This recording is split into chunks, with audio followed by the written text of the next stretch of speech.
Hey everyone, I'm Kalyn over here on the All Things Koze channel. I create content on here that is set out to inspire, motivate, and connect. So today we're going to be talking about how to mother yourself, or really just how to guide yourself through adulthood. So for me, coming from my perspective and my experience in life with not having a super close motherly figure or role in my life, figure out how to do things I just genuinely didn't know how to do. And I'm talking like how to properly bookkeep, how to save receipts, how to organize home papers. And yes, these are obviously things that your father can teach you too, and other people can teach you online, which is the incredible great thing about living in the abundant era that we currently live in. That said, I think maybe it comes from movies, maybe it comes from just the other general lifestyles or content or things that I've consciously tapped into in my life. To me, I feel like I, at certain points in my life, overvalued or highly valued the idea of a motherly role coming into my life to teach me these things, to guide me in these things, because I think, honestly, when you think of mothers, or when you think of that persona or that character archetype, you think of non-judgment, you think of a guidance that comes from a nurturing that can sometimes be hard to source from other places. This missing safe space that is full of non-judgment, that is full of unconditional love, that you can go to talk about truly anything and not have to filter yourself. As you grow into adulthood, there are big decisions that you have to start making, like who you want to be, where you want to live, what do you want to do with your energy, with your time, with your resources. And so I felt like throughout my own life leading up to where I have gotten to today, that I had to go through a lot of those big decisions and learn how to process those things, create space for myself, and non-judgmentally pick myself back up every time that I maybe chose the wrong choice or chose the right choice, but it was a hard choice. It wasn't an easy choice. The choice was right, but it still made me sad. It still made me feel icky or upset or confused or unsure. And yeah, missing that guidance then was really hard. It can still be really hard. That said, I want to give like a little saving grace, or what I learned from this experience throughout this coffee talk. I learned really early on in life how to be okay with holding my own hand through things. It can have its benefits too. And I've learned a lot from other women, and these weren't necessarily women that I actually know. I'm talking authors, I'm talking artists, I'm talking people on the internet, I'm talking friends, I'm talking my actual sister, I'm talking friends that I've gotten so close to that I call them sisters, just other aunts and great aunts and my nana and other feminine female roles in my life. The times in my life that I did feel the most hollowing loneliness were the times that I felt like, even though I was holding my own hand through it, that I desperately needed that sense of space, non-judgment, connection. The remedy was definitely finding it in others and also finding it in myself. But I also found a remedy in feeling more connected to my spirit. And the next thing really spins off from the last thing we were just speaking about, which is learning how to grow and evolve through the other women in your circle. And this includes, your online circle, your digital circle, just the women and influences that you allow in your energetic sphere, the people whose music you listen to, the people whose books you read, the people whose content you watch, which hello, the people who you call your friends, you call your sisters, you spend time with, you surround yourself with, either physically or just energetically, all of the above. I would never want to actually see another human being struggle or fail, but like, let's say the really confident girl at the party I was at, I don't know, spilt her drink on her dress by accident. I would be like, oh, that sucks.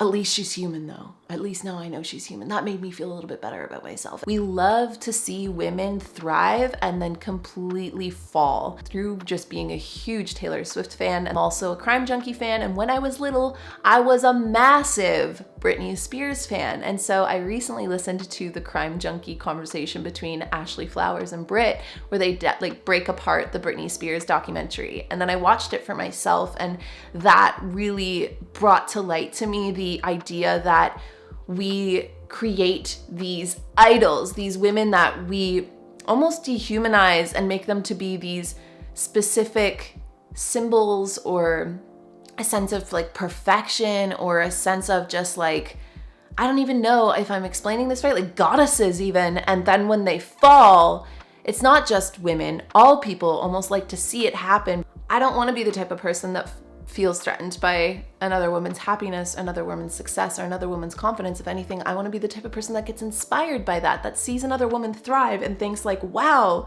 that's amazing. I want to learn how to thrive like that. And not only that, like, I love your energy. Rather than making it about me, I tried to keep the focus on them. And I say try because this isn't something that you just do and then you get it. It doesn't mean that I still don't have times where I'm around someone that's either really cool or really chill or really passionate about something and I'm suddenly holding myself up in comparison. We aren't in competition here. This person thriving doesn't take away from anybody else thriving. And there, again, I believe that we live in a very abundant universe. We live in a very abundant life. If you can tweak and like, you know, shift your radio station subconsciously to the right dial for you. And so I guess this hits my point across. You have your own lane. You are in your own lane. There's nobody that's telling you when to stop and go, which leads me back to number one, learning how to make your own decisions, but also learning to understand that your life started the day you were born and it'll end the day that it ends. And everything between now and then is you and your own lane. And anything outside of that lane, anything horizontal to you is equal to you. Like, nobody can make you feel inferior without your consent, and nobody has to be superior without you giving that power, you know? And that's not to say that there aren't people that are better than you at certain things or super incredibly talented or have things that you can learn from or guidance from, you know, but it's just to say that it doesn't matter someone's age, it doesn't matter someone's profession or their accomplishments. As human beings, as individuals, we are all equal, but we're also all in our own lanes. And there's so much we can learn from one another when we stop comparing our lives to one another. It just doesn't need to be that way. And it's hard because I know that a lot of the things that are out there in society, online, in media, kind of pits us to be that way. But I do think and see that it is getting a bit better, at least again, from what I surround myself with, it seems to be getting better. And so let's cheer that train on and keep on rolling down our own conversation. I'm gonna take a sip of wine.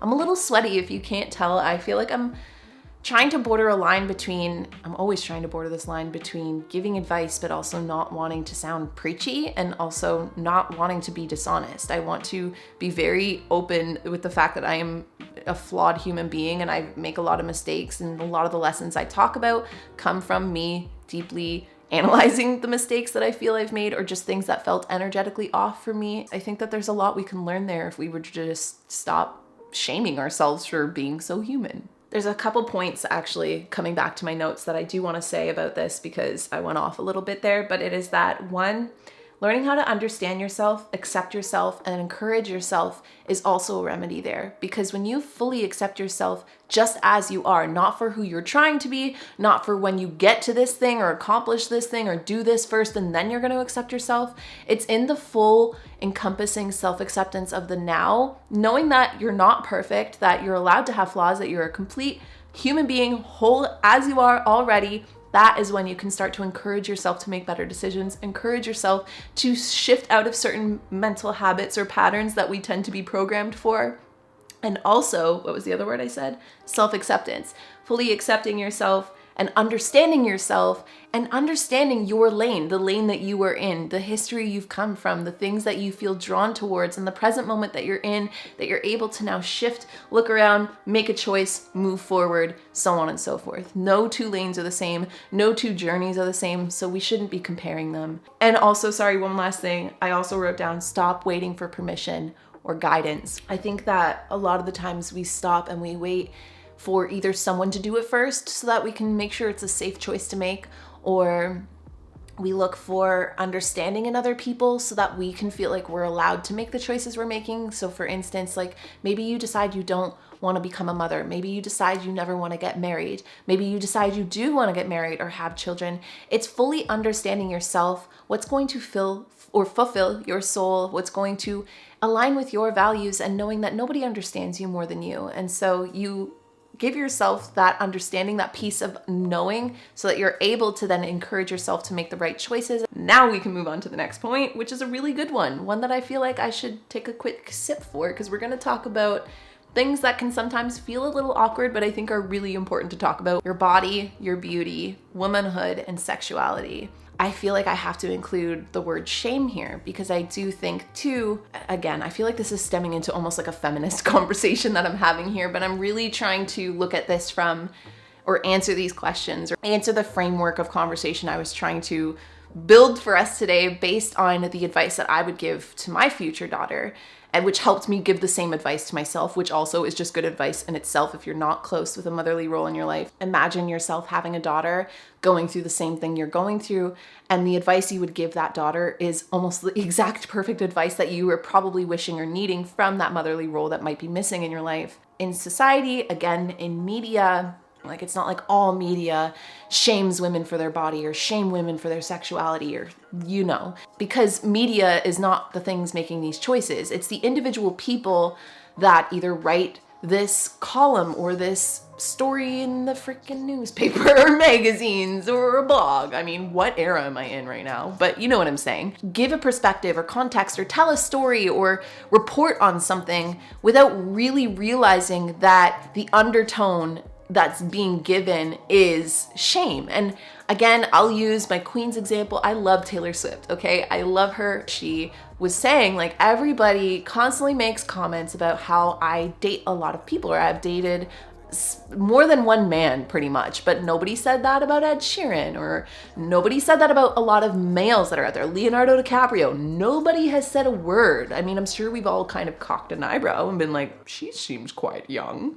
Seems to be, again, I know I'm generalizing, but it seems to be more okay for men to do this. And so really sensitive to these messages and absorbed a lot of these things at younger ages. And again, not having that motherly role to kind of guide me or to allow me to rebound, I guess, my perceptions of these messages made it so that I went through a large part of my life, a very large chunk and part of my life, feeling so riddled with shame about my body, so riddled with shame about sex, and just so unbeknown to the true and amazing, like, paramount just beauty that comes from womanhood. And whether, womanhood is something you were born into or something that you shift or change into, it doesn't matter. It's just the entire essence and symbolism behind it. Going through puberty and feeling so confused about my bodily changes and super close to my dad. And so when I went through that era, I remember just resenting my body so much because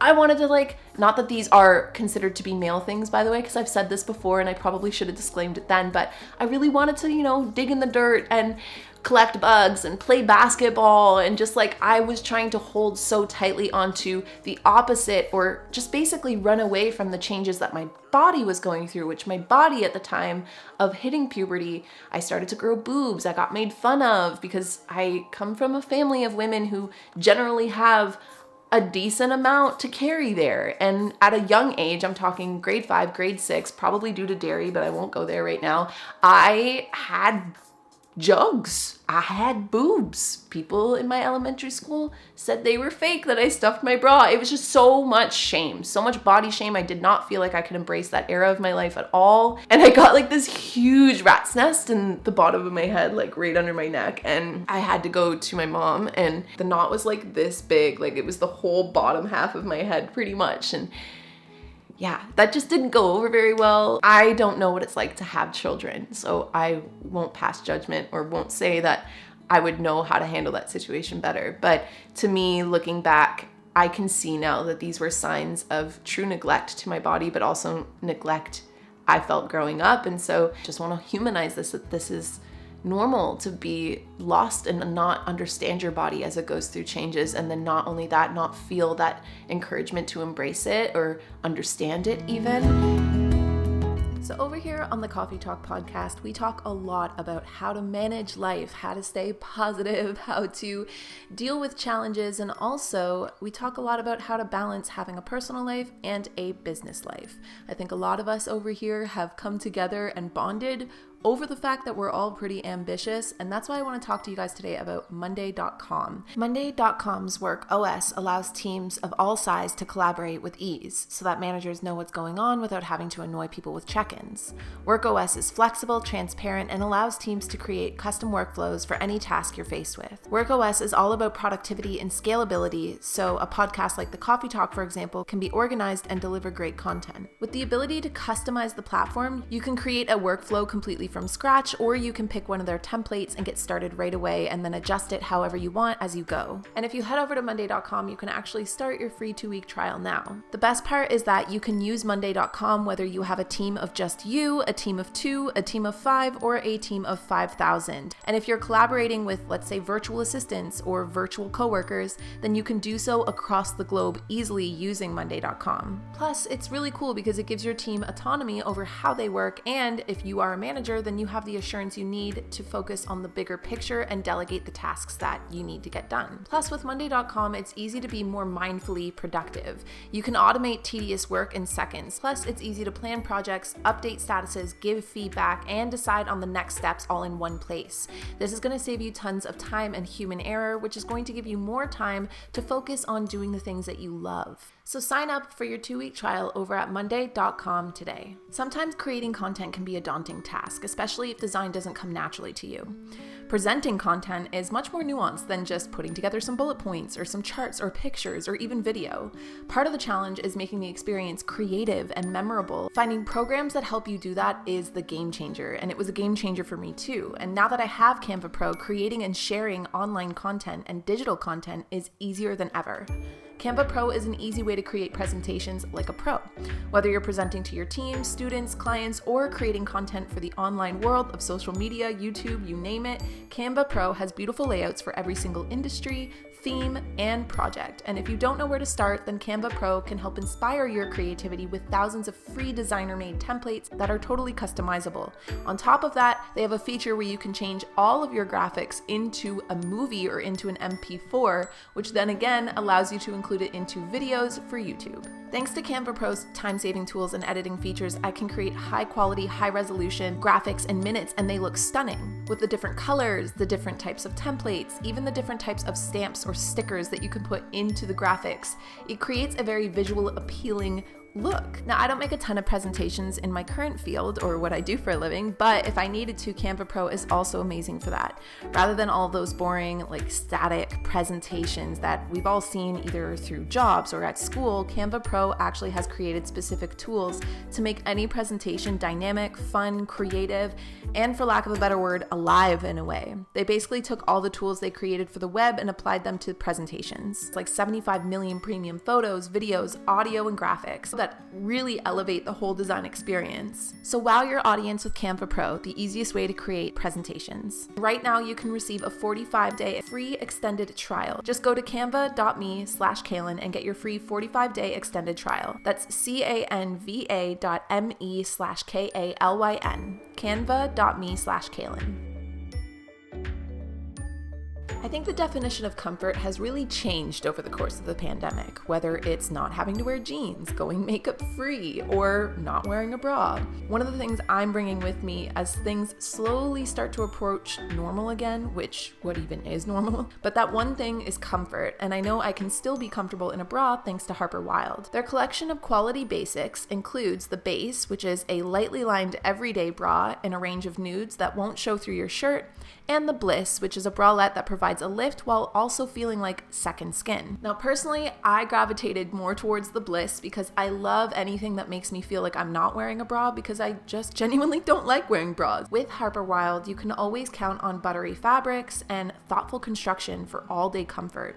Plus, with an easy interactive fit quiz, beautifully priced bundles, and free returns, they've made the act of shopping for bras painless too. Part of their proceeds provides mentorship and advocacy for Girls to Girls Inc., and you can even get a handy bra recycling kit with your purchase so you can say goodbye to your old bras sustainably. So stay in your comfort zone and head over to harperwilde.com/KALYN today so you can get 20% off your first purchase. Because the only thing better than a comfortable bra is getting a discount just for being a Coffee Talk listener. That's 20% off at harperwilde.com/KALYN. harperwilde.com/Kalyn.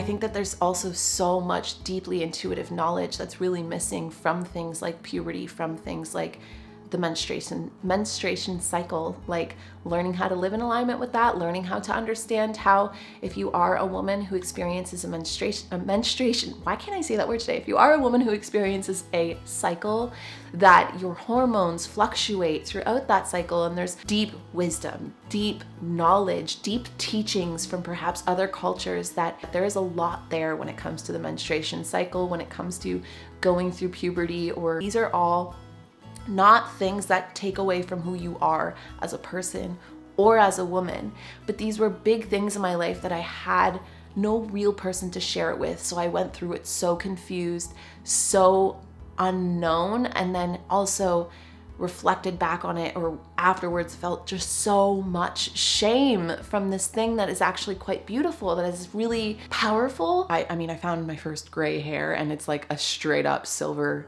gray hair. The other day, my boyfriend straight up had to tell me to pluck the hair coming out of my chin. Had to do that. There's absolutely nothing wrong with altering your appearance. I bleach my hair, so I can't say shit. I wear makeup. I shave my legs. Like, do I do these things because they make me feel beautiful, or do I do these things because the world tells me that they make me beautiful? That's another question I'm deeply wondering about. But this is all to say that this is the first year I've really started to feel myself feeling older.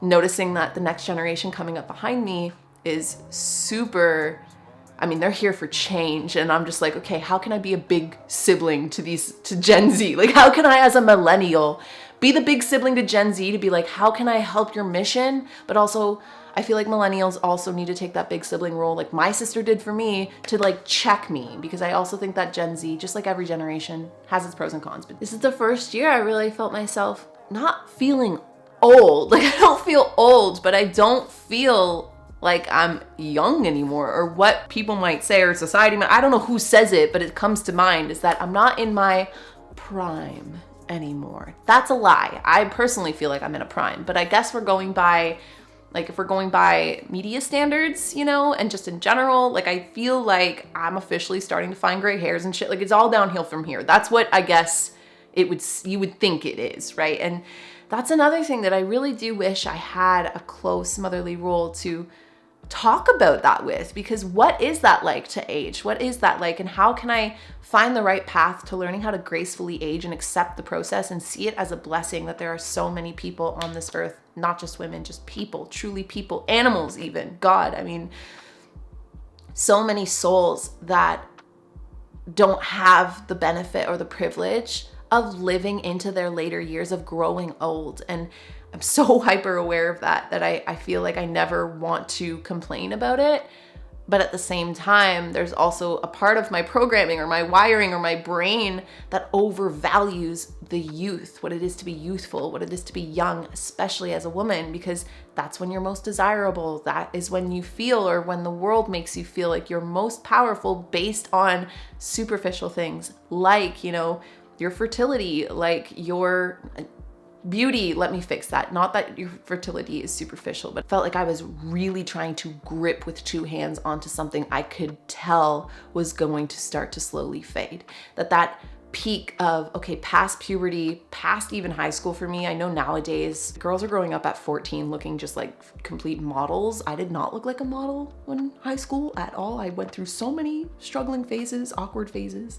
But after high school, when I really started to come into myself and feel a bit more into what was me and what maybe wasn't, that all of a sudden I was like, wait, I just started to like figure out the things I like, and now I'm gonna start growing old, and no one's gonna think I'm like cool anymore or pretty anymore. And like that, again, I hate even admitting that, but it is something that is deeply built into our media, dare I even say culture, that we I don't want to say overvalue. I don't even know the word I'm looking for here, but I guess it's just that we tend to, there's this time in our lives that you officially come over the peak, where I guess it's usually about 21 that I think we stop aging, or we stop, like we officially start the aging process or whatever. I don't know. Again, don't quote me on this. I'm just coming right off of like the noggin.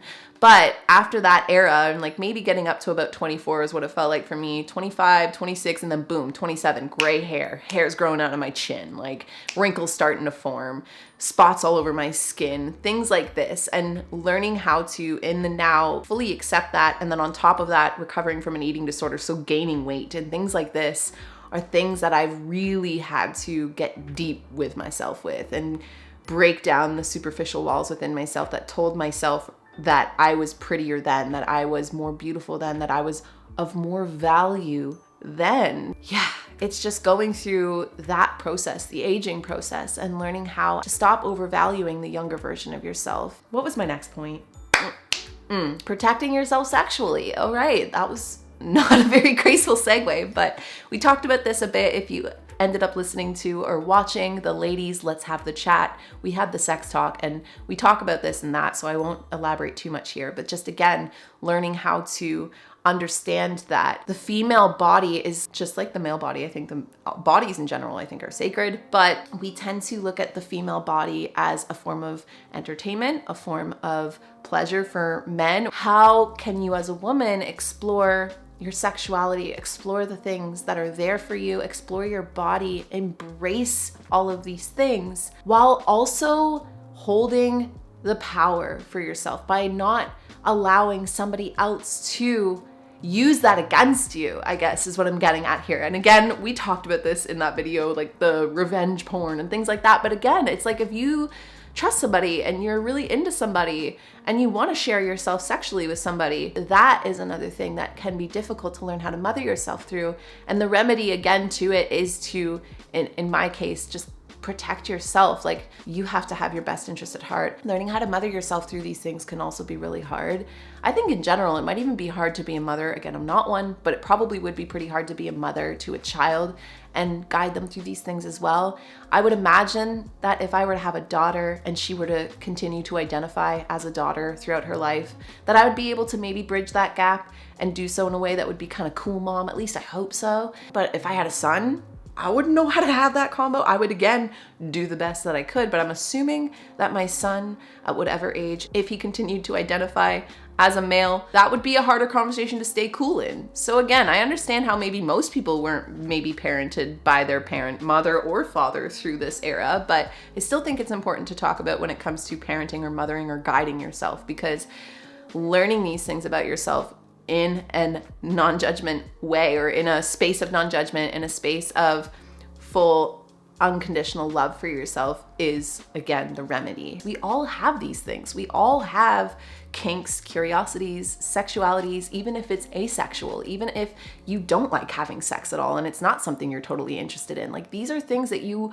are allowed to own about yourself, allowed to explore within yourself, and allowed to hold space for without any judgment or shame. Again, might I add, if it is between consensual adults and nobody is becoming harmed. These are conversations that I would have not only with my fellow friends or sister, these are conversations that I hope that I can have with a future daughter of mine, so that she knows that these things are normal, that these things are not shameful, that these things are human. There's one more point that I want to talk about, and that is learning about your relationships with other partners and the shameful and significant place that it affects your life. So the points that I put under this are potentially mimicking the relationship patterns or behaviors that you maybe saw in your motherly role figure, or just in general in the adults around you as you grew up in life. Number 2 is setting standards for yourself for love, and that includes your own self-love. And then number 3, realizing your love language and your energetic balances. These are all things, again, that I sometimes really wish I had a closer relationship with my mom, that we could talk about these things, because there are definite traits and behaviors that I picked up along the way that I don't know if they were mine, but I would assume they aren't, because they're not really who I am at heart. But I used to struggle a lot with affection. I used to struggle a lot with letting people really come close and in and be vulnerable with. Like, it's so weird, but I'm really good at being vulnerable online. And weirdly enough, because the internet can definitely hurt me, but I would say that I mean, I could have someone, a hater, say the worst absolute possible thing to me and it would bother me a little bit. But if someone really close to me said something like that, it would bother me for centuries. And so I think that's why I'm able to open up and be so vulnerable online or with strangers or with people that I don't really know, and why it took me so long to learn how to do that. And I'm still learning how to do that with people that I'm actually really close to. And so learning how to express my heart and how to express my love for people, learning my love language. There's a love language test you can do. There's 5 love languages, and it's a really cool test to do because the way that you look or seek out love and like what language it's in, that you translate it properly, and then your own love language when you are emitting love or giving love or showing love or affection to somebody else. And these are really cool things to know about yourself because, so for instance, I like quality time and I'm a gift giver. So when I love somebody or I care about somebody, spending quality, like non-distracting or just like good bonding time with somebody, having a deep conversation with them, going on an adventure, insert any type of enjoyable activity here, or I like to surprise people with gifts or just like buy people things. When I see something that makes me think of somebody that I love or enjoy, I will just like get it for them and not think about it. One thing that I feel for specific relationships I can even call to mind were times that I was really struggling with how to be affectionate or how to rid myself of the shame that I had around surrounding my body or surrounding my sexuality. And so try to be affectionate with me and I would almost shy away or like tense up. And this was just my anxiety response and something that I also witnessed my entire life growing up, a behavior that I picked up. These are things too that I feel like when it comes to mothering yourself, learning these behavioral patterns, learning your energies, learning how important certain things are to you and how important like having a partner that also finds those things important is to you. And I guess I'll end it on this one. That kind of worked out because I feel like this is a really good point to end it on, but understanding your standard for love and your standard for self-love. And this was probably the hardest. I don't know, I would say everything in today's video was pretty hard to learn on my own, but raising my standard for the love I gave myself was definitely the pinnacle of changing a lot of the things in my life. When I stopped holding myself to such harsh criticism, when I stopped being so fearful that I would turn into a version of the person that I was so afraid of becoming, when I basically chased perfection and did whatever I could, like detriment to my mental health, detriment to my body, detriment to my soul and my spirit in order to attain this idea or this vision or look. Setting a standard for the love you give yourself, setting a standard for the boundaries you put around yourself to protect your self-love, to protect your inner energy, and to protect yourself. Not that anyone's going to try and get at that, but to protect it from you giving it away or from you not seeing it in yourself. And sometimes it sucks, but yeah, sometimes also protecting it from other people that would love to see you hate yourself, which sucks. But it's usually only people that hate themselves that want to see other people hate themselves. Take it right from the perks of being a wallflower, the love that you accept, or we accept the love that we think that we deserve. And so I think that can be super telling when you look at the love that you accept or think you deserve in your life, to raise your standards for who's allowed to enter your essence and your aura. A lot of the times the relationships that we allow into our lives are a direct reflection of the relationship we have with ourselves. And sometimes that might be a really awkward transition period of being alone for a little while or taking some time to really nurture your self-love and raise your self-love and get to know yourself and understand yourself and really incorporate or integrate all the things we've talked about today when it comes to mothering yourself or parenting yourself or guiding yourself, elevating your entire essence, your entire being, and your entire experience here on earth. So if you have any lessons that you've learned either from mothering yourself, or please feel free to share any lessons that you've learned from a motherly figure in your life, share them down below. If you stuck it through and sat with me and had this deep chat with me all the way through to the end, thank you. I really appreciate you spending your time and energy here with me today.